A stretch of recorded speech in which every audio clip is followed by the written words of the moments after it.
Hey, good morning, WellHouse Church. I'm so glad for us to be back together, worshiping and fellowshipping with one another again.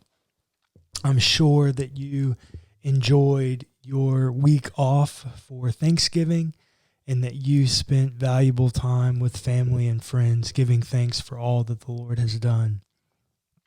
But today, we start our new series.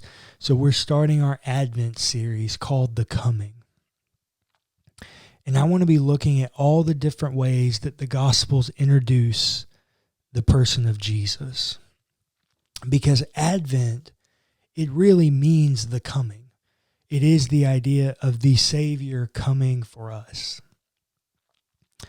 And so I want to look at the coming of Jesus and what it means that he came and is coming again. But you can't really understand the agenda, the goal of someone's coming if you don't understand where they're coming from.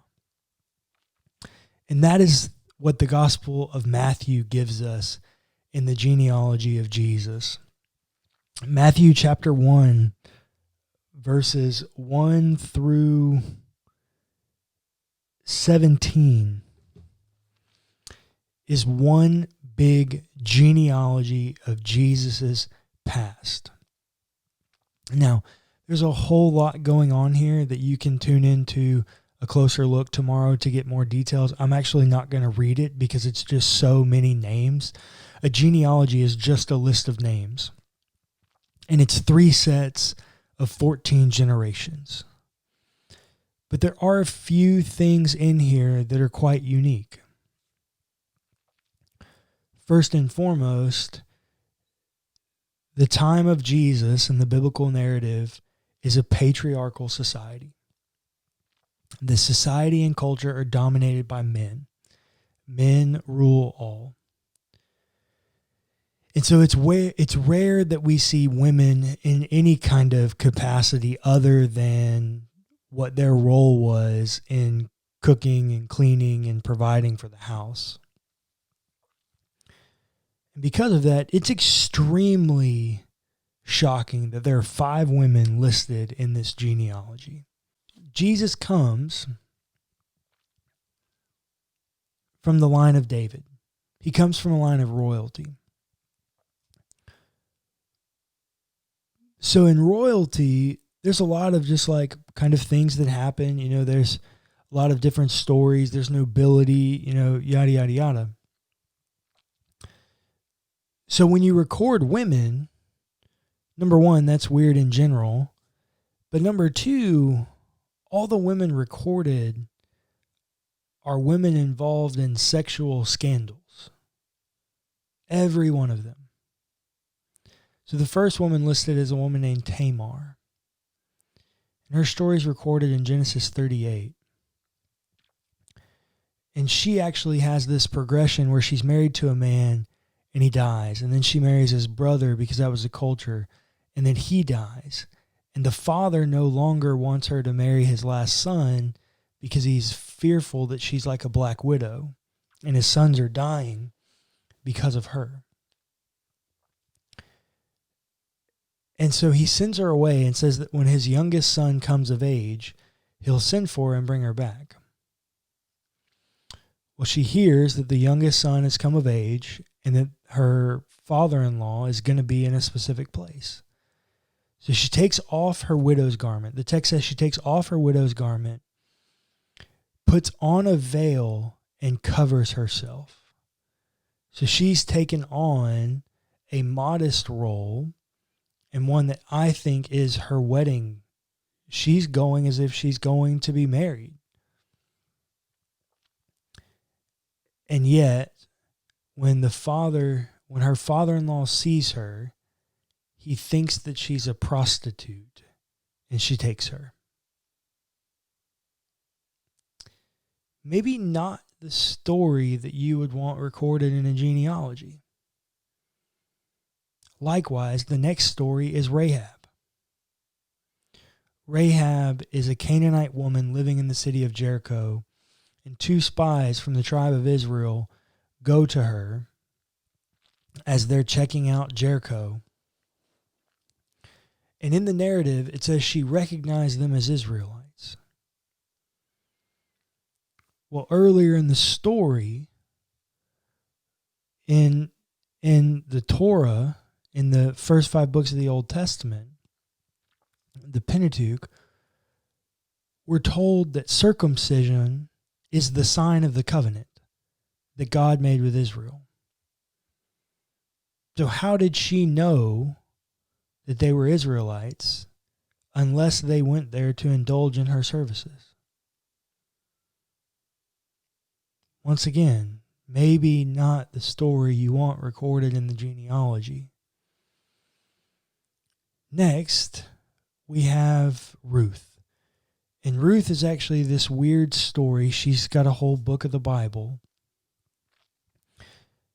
And she seems to be a modest woman to some capacity. She's a widow. She cares for her mother-in-law. She marries this man named, or she's attracted to this man named Boaz. And there's a whole story there. But once again, Ruth is not an Israelite. Ruth is a Moabite. And if you don't know, Moab was the son from Lot's incestual relationship with his daughter in Genesis 19. So even in Ruth's purity, she's plagued by this sexual scandal that is her lineage. And then we have the famous story of Bathsheba. Now, in the text, it doesn't actually use her name.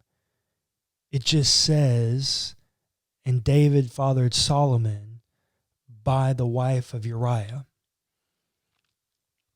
If you're unfamiliar with the story, David uses his position of power, being on the top of his temple, to look down and see a woman named Bathsheba undergoing a cleansing ritual.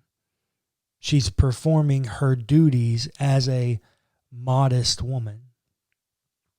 And he sees her, and he sends his goons to go get her, bring her to him.